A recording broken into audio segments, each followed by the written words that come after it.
कई सालों से और कई दहाइयों से यहाँ पर अपनी अपनी पोजीशंस पर ये फौजें बरकरार हैं, तो ये मोदी को क्या सूझी कि वहाँ पर जाकर ये एडवेंचर किया जाए। ऐसी सूरत हाल में भारत के को क्या हासिल हुआ, और फिर ये कि भारत और चाइना के दरमियान जो कशीदगी है उससे पाकिस्तान की स्ट्रेटेजिक पोजीशन क्या है, पाकिस्तान इस सारे मामले को किस तरह से अपने लिए कैसे देखता है, और पाकिस्तान की हिकमत अमली क्या होनी चाहिए और क्या है। इन तमाम चीज़ों पर आज हम गुफ्तगू करेंगे। और सबसे पहले औरिया साहब, मैं आप ही से शुरू करता हूँ। ये क्या आप देख रहे हैं, भारत की नीयत क्या थी? बुनियादी तौर पर भारत क्या लाइन ऑफ एक्चुअल कंट्रोल को बदलना चाहता था? नहीं, बहुत सारी जंगें इसलिए की जाती हैं कि उसमें कोई हासिल असूल नहीं होता, बल्कि उस एरिया को एक मुस्तकिल डिस्टर्बेंस का शिकार रखना होता है ताकि वो पूरी दुनिया के सामने एरिया ऑफ डिस्प्यूट बन जाए। आप अंदाजा करें कि ये बहुत खामोश और बहुत ही जैसे कहते सर्द और बेआबाद इलाका है कि जहां 1842 में रंजीत सिंह की फौजें जब गई थी, क्योंकि वो समझती थी कि लद्दाख जो है ये भी कश्मीर का हिस्सा है और गुलाब सिंह डोगरा की हुकूमत जो है वो उसके साथ मौजूद है। उसके बाद से खामोशी हो गई थी, कोई वहां ना आया ना गया। लेकिन जिस वक्त अंग्रेजों ने सिखों को हराया तो हराने के बाद उन्होंने समझा हम इसके वारिस हैं, तो वो चले गए। वो जब मशहूर जो जॉनसन की लाइन है वो बना दी। लेकिन चीन में उस वक्त उस इलाके के अंदर एक बगावत चली हुई थी, वो जो मुसलमानों के नाम पे चली हुई थी, तो वो चीन से अलग था, तो चीन खामोश रहा। तो फिर नेहरू की उसकी लड़ाई शुरू हुई, 62 में दोबारा लड़ाई हुई। असल मसला यह है कि इसका कोई अहमियत नहीं किसी के लिए, लेकिन अब अहमियत इसलिए है कि उसके 8 से 9 किलोमीटर के फासले के ऊपर कराकरम गुजरनी है और गुजरेगी, और उसके साथ चीन का 1 बेल्ट 1 रोड वाला मंसूबा है।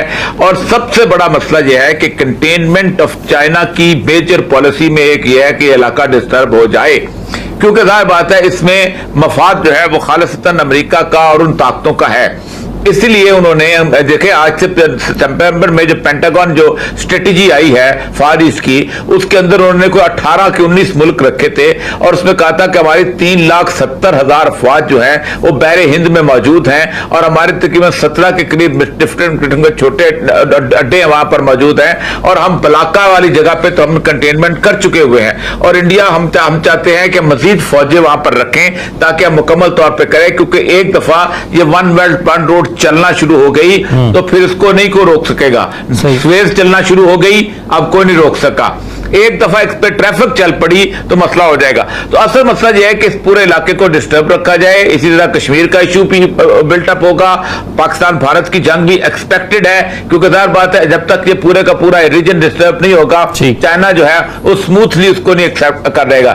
बुनियादी तौर पर यह है ये सारे बातें उस वक्त मटेरियलाइज होती हैं अगर जहां एक पीसफुल किस्म की रोड की मूवमेंट होती है, वरना ये चीन जो है वो अलहदा है, एक सर है, पूरी दुनिया एक धड़ है।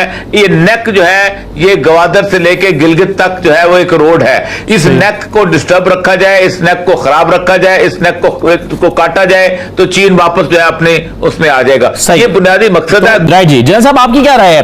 भारत ये महज ऐसा नहीं लगता कि ये सिर्फ लाइन ऑफ एक्चुअल कंट्रोल को या इस बेआबाद से इलाके को इसमें अपनी सरहद को तब्दील करके कुछ थोड़ा सा इलाका और मजीद उस पर काबिज हो जाना इसका मकसद नहीं हो सकता, बल्कि ये इसके लार्जर जो इसके जो मकासद हैं वो ये हैं कि इस एरिया को डिस्टर्ब करके यहां पर पीसफुल मूवमेंट को रोका जाए ताकि 1 बेल्ट 1 रोड वाला जो मंसूबा है चाइना का उसको पाया तकमील तक ना पहुंचने दिया जाए और जाहिर सीपैक को भी डिस्टर्ब किया जाए।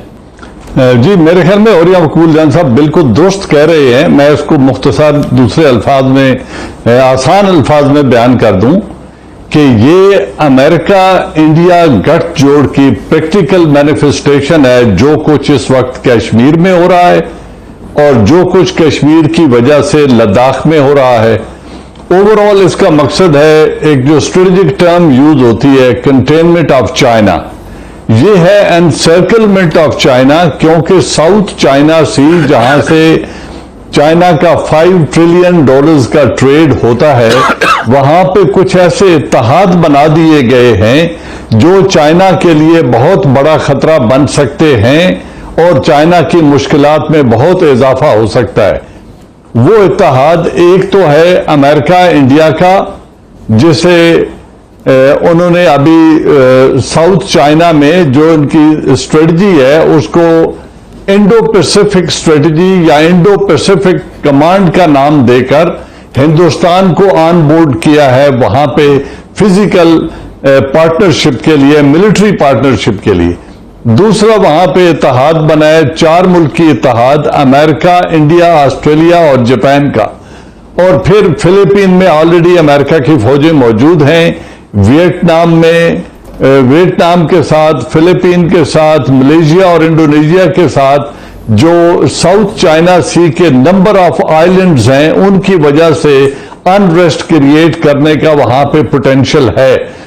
उस चीज को ऑब्विएट करने के लिए, उससे बचने के लिए और अपने इंटरनेशनल ट्रेड को जारी रखने के लिए चाइना ने इस चीज को बहुत पहले भांप लिया था और उन्होंने बेल्ट एंड रोड इनिशिएटिव का आगाज कर दिया था।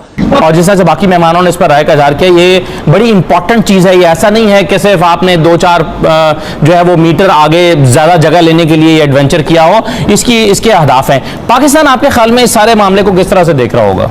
पाकिस्तान से पहले देखेंगे, पहले हमें मोदी का जो जहन है, मोदी का जो मिजाज है, मोदी की जो उस्ताद तबा है और मोदी का माजी है, उसको जहन में रख के फिर तबसरा करना आसान हो जाता है। मोदी हो, हिटलर हो, सद्दाम हुसैन हो, ये जो लोग कामयाबियां पे दर पे कामयाबियां हासिल करते हैं, छोटी सतह से उठते हैं और बड़े मनसब पर पहुंचते हैं, तो उनके यहाँ एक देवता का तस्वर अपने बारे में जो जहन नशीन होता है कि जी कामयाबी हमारे मुकद्दर में लिखी गई है, हम जो भी करेंगे वो करके दिखाएंगे। उन्होंने गुजरात किया, मोदी साहब ने, किसी ने नहीं पूछा इसको, ना अमेरिका ने सिवाय इसके की पाबंदी लगा दी कि ये आ नहीं सकते।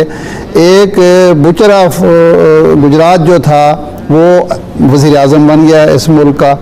फिर 5 अगस्त को उसने किया, कश्मीर पर किया, तो सब ने एक्सेप्ट कर लिया। ज़ुबानी कलामी कुछ हुआ पाकिस्तान समेत, कोई अमलन तो कुछ भी नहीं हुआ, कोई मुखालफत ऐसी नहीं हुई, ना अंदर आई ना बाहर आई। उसके बाद लद्दाख का मामला तो उसी वक्त ही उसने जहन में सोच लिया था कि वो मोदी के जहन में ये है कि मुझे भगवान ने इस मनसब पर बिठाया है और मैंने एक वो महाभारत जो है वो जंग लड़नी है और उसके नतीजे में वो तस्वुर जो भारत का है उसको बहाल करना है। उसका ख्याल होगा कि पहले भी तो एक हुई थी ना छोटी सी झड़प जिसमें वो कुछ भी नहीं हुआ था।